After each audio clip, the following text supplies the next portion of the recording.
Bismillahirrahmanirrahim. Assalamualaikum warahmatullahi wabarakatuh. Apa kabar sahabat YouTubeku semuanya? Senang sekali kembali lagi bertemu dengan kalian semua bersama saya Taufik Ramadan, si tukang air Medan. Baik kawan-kawan, kali ini kita akan coba membahas mengenai sand filter, dan ini adalah salah satu video dari sand filter series ya, yang membahas khusus tentang sand filter. Nah, mungkin jika kalian yang masih terus mengikuti dari kelanjutan video short mengenai sand filter, mungkin pembahasan sand filter kita yang lalu itu sudah masuk ke bagaimana cara menginstalasi sand filter mulai dari sumur bor ya, kemudian dihisap oleh pompa, lalu masuk ke klorinator, dan kemudian masuk ke sand filter, lalu keluarannya didistribusikan langsung ke pengisian botol distribusi ke jalur keran-keran distribusi ya. Nah, sekarang saya memperkenalkan metode dan cara kedua, yang mana cara ini paling sering digunakan dalam proses perakitan sand filter untuk kegunaannya. Kebanyakan kawan-kawan, sand filter itu dipasang itu sepasang dengan tangki penampungan ya, dengan tangki penampungan seperti ini ya. Nah, kenapa? Karena kalian tahu kan, sand filter itu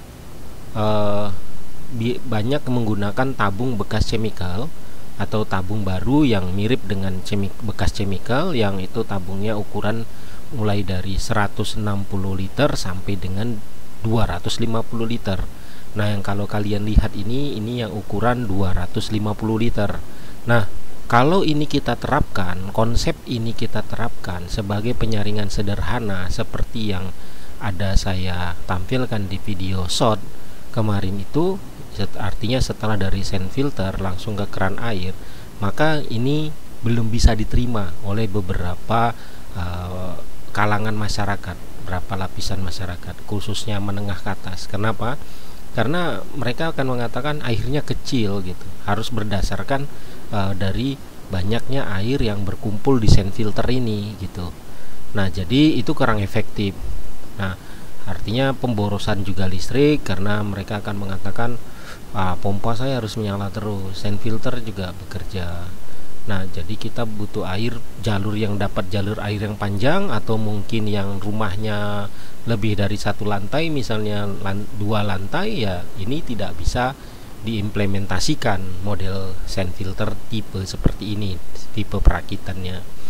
Nah, makanya kebanyakan digandeng dengan tangki penampungan, toren penampungan yang diletakkan lebih tinggi dari jalur titik distribusi.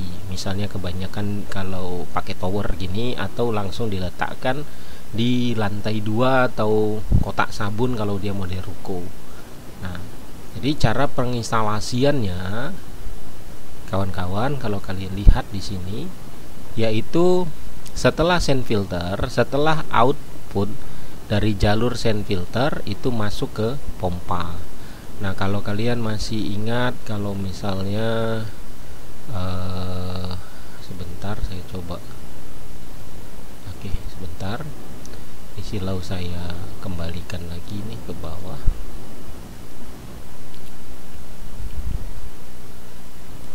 Oke.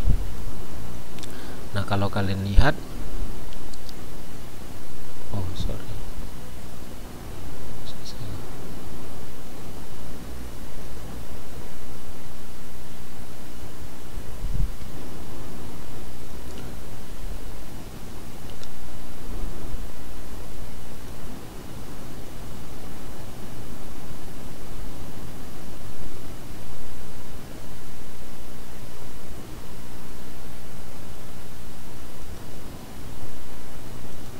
kawan-kawan ya.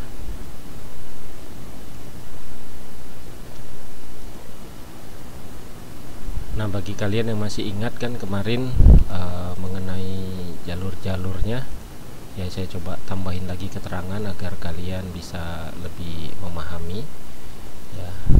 Ini hanya konsep ya, modul saya juga masih berantakan. Oke, kalau kalian lihat ini kan beberapa jenis keterangan dari send filter. Kita coba mengulangi ya, Nah, kita lihat nih jalur distribusi ya. Jalur distribusi ini ya, airnya dihisap lagi oleh pompa. Pompa ini dikontrol oleh otomatis radar, ya. Dikontrol oleh otomatis radar di tangki atas ya, di tangki atas ini. Kita pasangi dulu radarnya kawan-kawan ya. Oke, misalnya ini radar ya. Jadi di tangki toren ini, toren penampungan air yang ada di atas ini, kalian harus pasangi radar kawan-kawan. Kalian harus pasangi radar seperti ini contohnya ya. Nah, radar ini nanti dihubungkan ke pompa distribusi yang menaikkan air dari send filter yang menaikkan air send filter ke toren gitu. Nah, baru setelah dari toren ya seperti ini ya, keluarannya itu langsung ke jalur-jalur distribusi. Nah, ini kalau seperti ini tanpa pompa pun nggak apa-apa. Kalau misalnya ini kalian letakkan di lantai 2 dengan ketinggian sekitar 6 meter sampai 8 meter, maka kalian tidak perlu pompa, langsung gravitasi dari lantai 2 itu keluar output pompanya, pipanya seperti ini, lalu masuk ke titik-titik jalur distribusi. Nah, ini kalian tidak butuh pompa kalau seperti ini kawan-kawan. Nah, sekarang menjadi pertanyaannya bagi kalian, kok nggak langsung aja gitu, nggak langsung aja send filter ini naik ke atas? Tidak bisa ya, atau tanpa send filter langsung naikkan ke atas saja, dan setelah itu dari atas kita turunkan ke bawah, itu pasang tabung media, kan seperti itu mungkin. Nah, kita di sini membahas tentang sumber air baku. Kembali lagi kepada sumber air baku. Kalau sumber air bakunya air sumur bor kuning berminyak, diambil jernih, lama-lama menguning, tidak nunggu lama, dalam tempo 1 jam langsung kuning atau 2 jam langsung kuning, maka kalau kita langsung tanpa melalui send filter ini, nanti di sini dia akan kuning.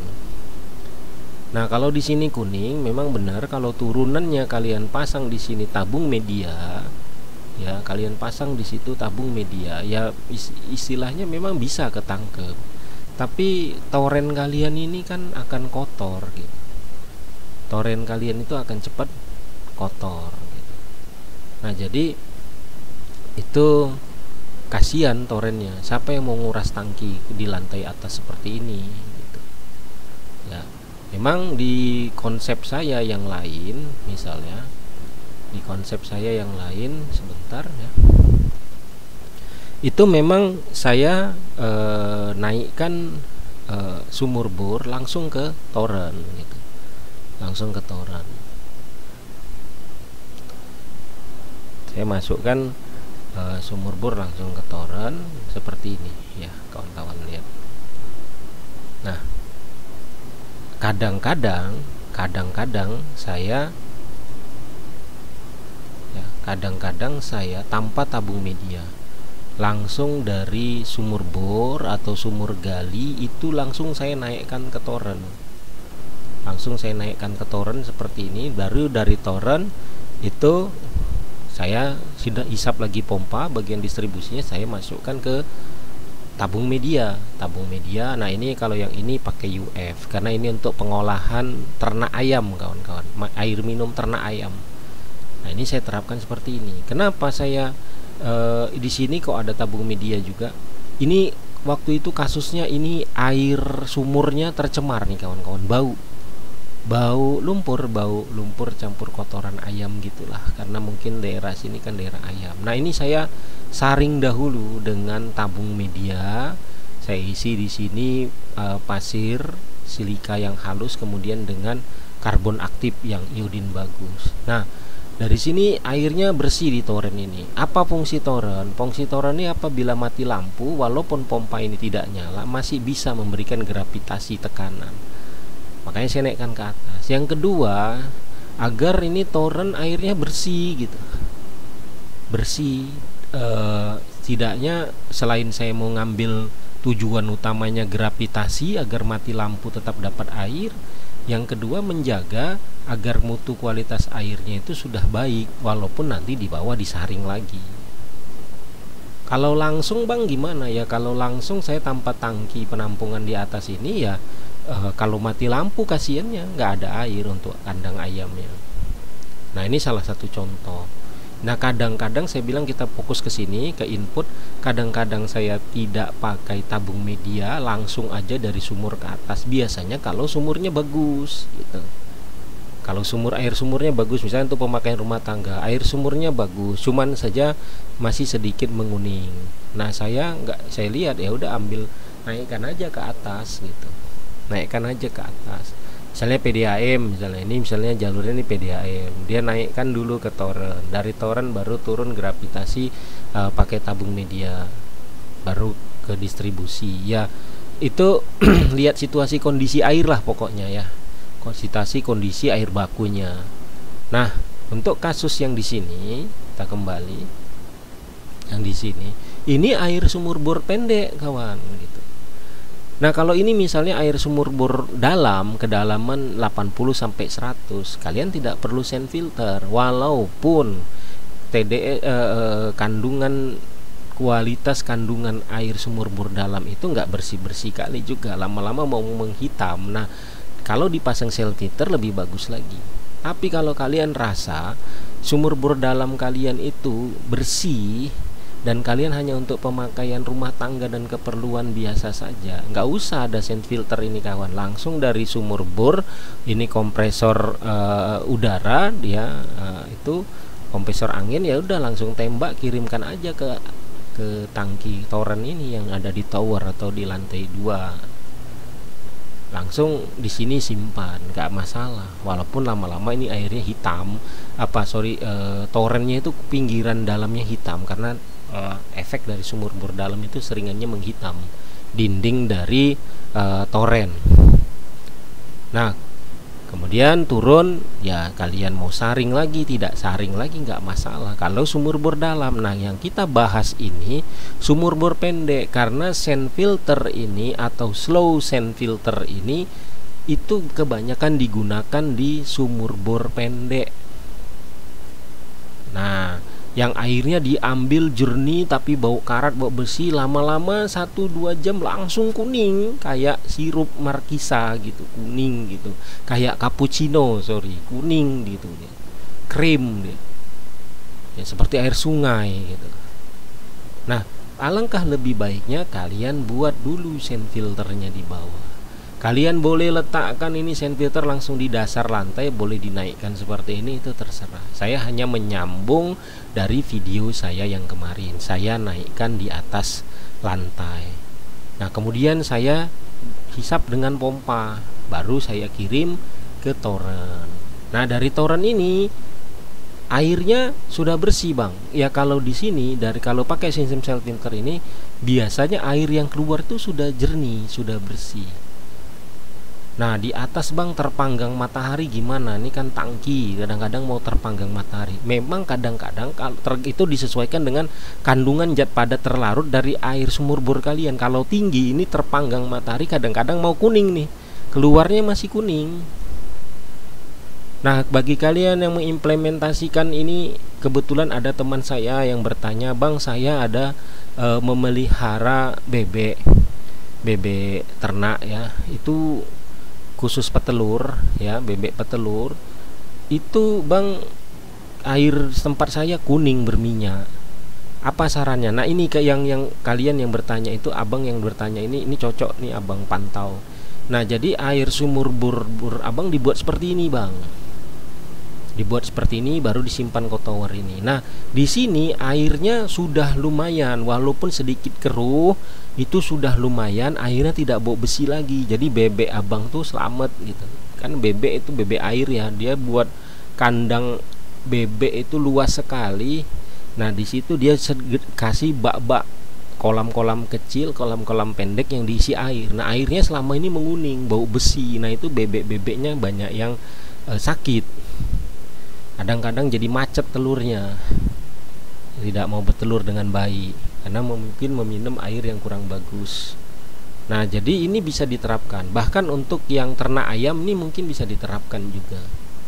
Nah, kalau rasa kalian di sini masih kurang bersih, memang menurut saya pun ini masih kurang bersih. Karena apa? Karena sand filternya ini kapasitasnya ya 220 liter. Itu kadang-kadang belum lagi airnya betul-betul bersih tersaring langsung udah dihisap pompa. Tapi metode ini masih lebih baik daripada langsung kemari. Dan saya tidak recommended, misalnya ya, saya tidak recommended, kalau kalian yang sumur bor itu langsung pakai pompa disedot sumur bor yang tadi kuning berminyak langsung ke tabung media. Ini gagal nih, sebentar aja jenuh ini. Bang, saya isi mangan ferrogeolit. Boleh, tapi ini juga pasti cepet jenuh. Kalian harus merhatiin ini lebih ekstra. Agar apa? Intinya sama, agar di tangki penampungan atas nih airnya bersih. Tapi kalau kalian isi yang bawah ini sumur bor pendek ya, ini kasih kalian cuman isi di sini pasir silika karbon, ini 2 hari aja umurnya kawan-kawan. 2 hari aja umurnya. Kalian mungkin bisa nonton video mengenai pengolahan sumur bor. Ini kalau kalian isinya pasir sama karbon, bagus nggak usah lah kawan-kawan. Ini pasti akan membuat uang kalian keluar begitu aja, hasilnya nggak baik. Cuman 2 hari, paling lama seminggu. Ini nanti ngulah di tangki ini kuning lagi airnya nanti. Nah, jadi bagusnya itu ya kalian buat penyaringan. Nah, yang paling baik dari tabung media itu lebih baik lagi ini, sand slow filter ini. Kenapa?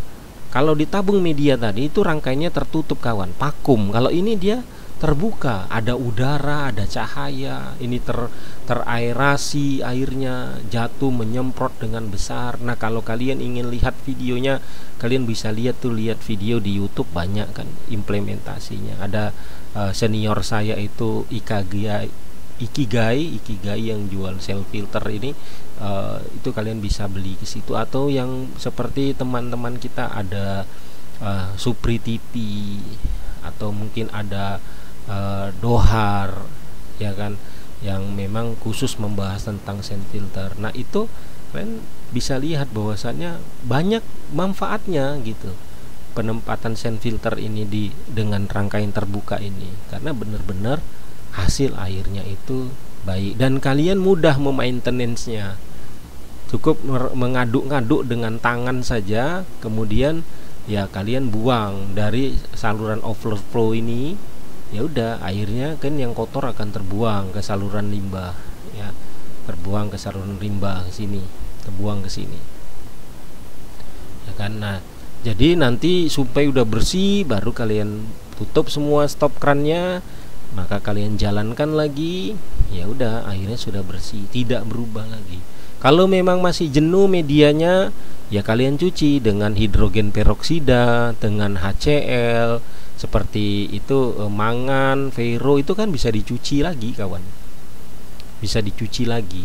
Nah, jadi kalian itu ini lebih bisa lebih fleksibel penggunaan ini, lebih open source. Kapan aja kalian bisa modifikasi, kapan aja kalian bisa aduk, kalian ganti si medianya, kalian cuci. Lebih memudahkan daripada tabung media 1054 FRP tadi harus bongkar, keluarkan isinya, masukkan lagi.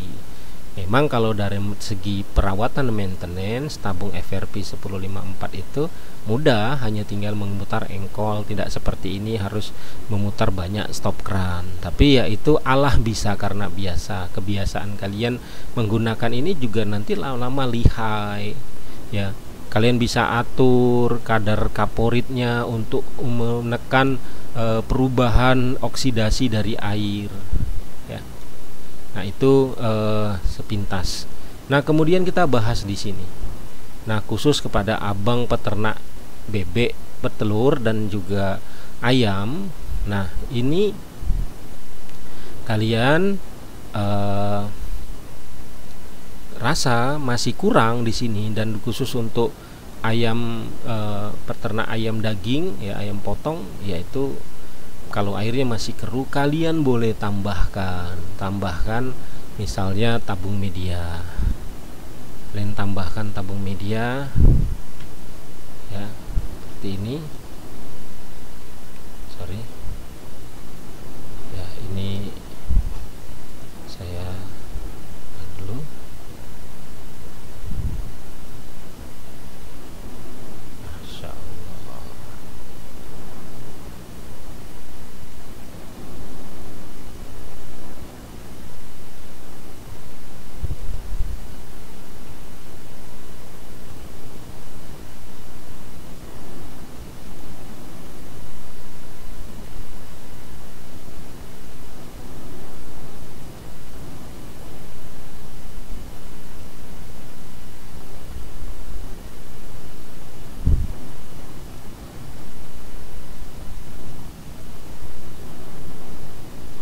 Nah kalian bisa tambahkan tabung media.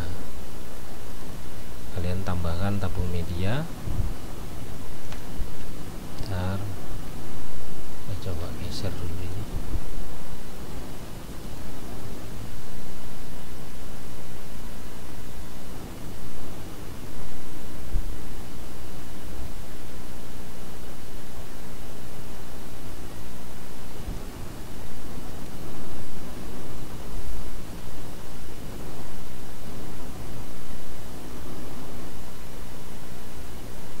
Ya kita gambar dulu.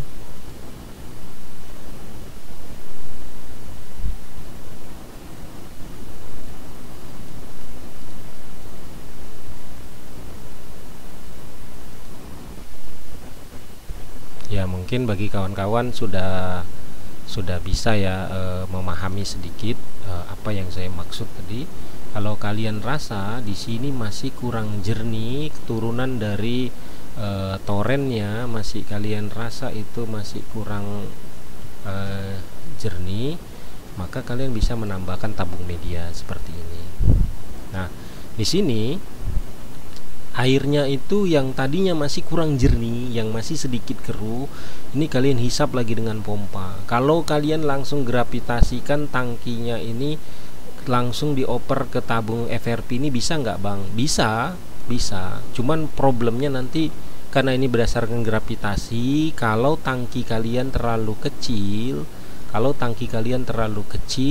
misalnya cuman 1000 liter nih, gaya dorongnya akan kecil juga ketika dia hendak mencuci tabung media, backwash dan mempastrin, membuang kotoran bawah, kotoran atas ini kurang tenaganya. Makanya kita butuh pompa. Minimal dikasih pompa di sini Shimizu 135.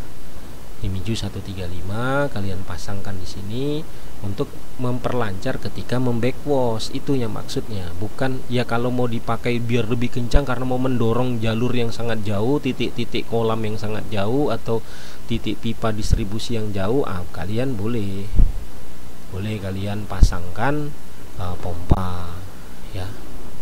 Nah di sini apa isi tabung medianya bang? Ya isi tabung medianya di sini karena ini sudah distribusi, kalian isi di sini misalnya gravel atau pasir silika yang halus dan karbon aktif iodin tinggi. Kalau bisa iodin tinggi, minimal iodin 800, kalau bisa iodin 1100 atau 1000 ya, agar airnya jernih. Lalu dikasih housing filter untuk finishing akhirnya. Ya, housing filter sebagai finishing akhir tuh, kasih kalian filter kasih 0,1, boleh pakai CTO agar kualitasnya lebih bagus lagi. Bang, ini sudah bebas bakteri. Nah, untuk bakteri E. coli dan coliform, ya saya belum bisa memastikan apakah ini bebas bakteri, kecuali kalian pakai klorinator di awal ini. Kalau kalian udah pakai klorinator di awal ini, insya Allah di sini sih kayaknya sudah bebas bakteri. Nah, kalau kalian masih merasa kurang, kalian bisalah pasangkan di sini lampu ultraviolet pembunuh kuman. Atau kalau mau perfect lagi, nah ini seperti yang saya bilang, kalian pasang UF ya, pasang UF itu seperti ini jadinya. Pasang UF ini selain menjernihkan juga bisa menahan bakteri E. coli, coliform, ya bisa ditahan di sini karena UF punya pori-pori 0,01 mikron. Ya. Jadi halus sekali. Dia jernihkan airnya, kemudian dia tahan bakterinya. Karena bakteri itu 0,3 kawan-kawan. Bakteri itu ukurannya 0,3. Sorry, maaf 0,03. Itu yang saya tahu dulu. Bakteri itu ukuran diameternya 0,03 dan bakteri itu lebih besar dari virus. Virus lebih kecil lagi. Nah, virus itu cuman bisa ditahan oleh reverse osmosis karena membran RO itu pori-porinya 0,0001. Jadi 30. Kalau UF 0,01. Jadi UF 0,01, nolnya 1, tapi kalau RO nolnya 3 baru 1. Dan bakteri ketahan, virus juga ketahan.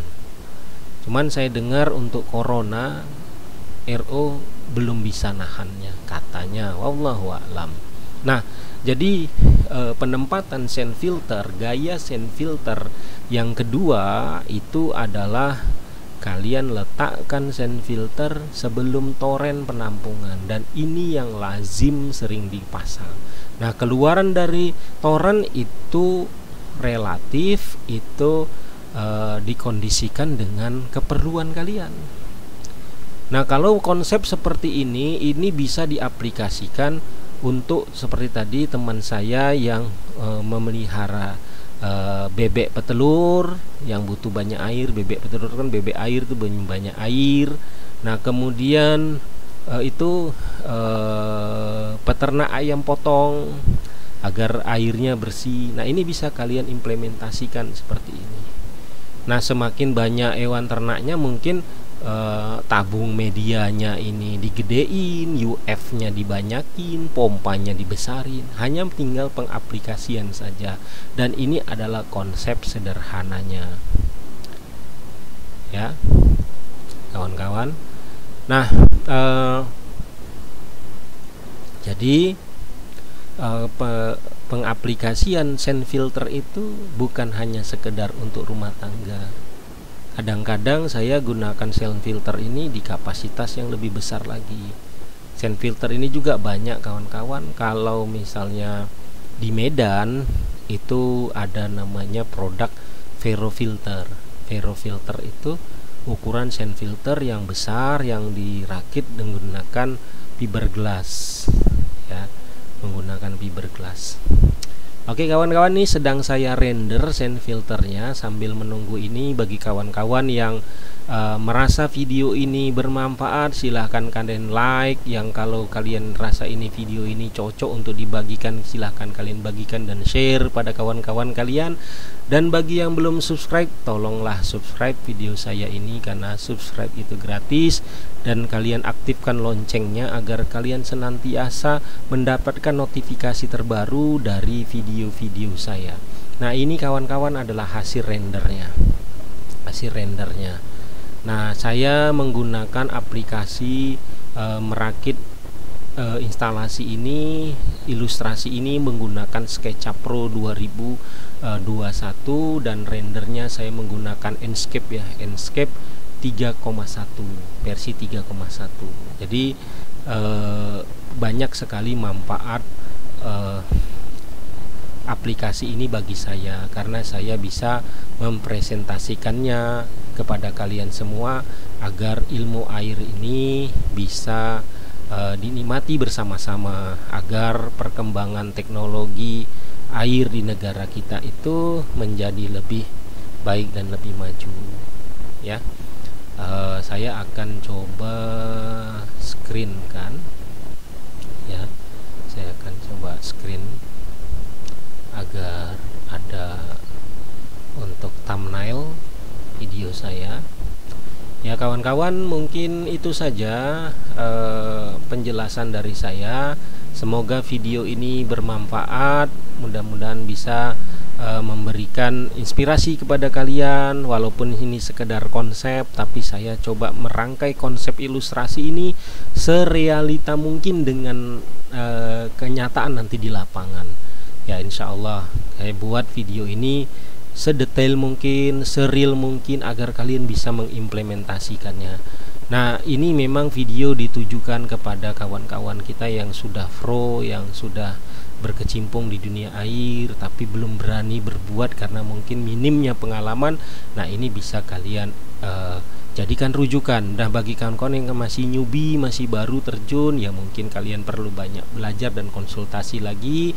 Nah, bagi kalian kawan-kawanku yang sudah legend, yang sudah menjadi maestro di dunia air, maafkan saya jika ada kesalahan-kesalahan saya dalam memberikan penjelasan mengenai sebuah konsep dan komponen-komponen air, karena saya juga masih banyak belajar.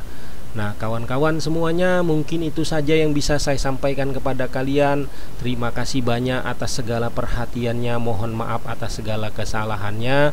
Yang salah itu dari saya dan yang benar itu hanya milik Allah, Tuhan segalanya. Dan saya ucapkan terima kasih banyak. Jazakallahu khairan, barakallahu fiik. Assalamualaikum warahmatullahi wabarakatuh.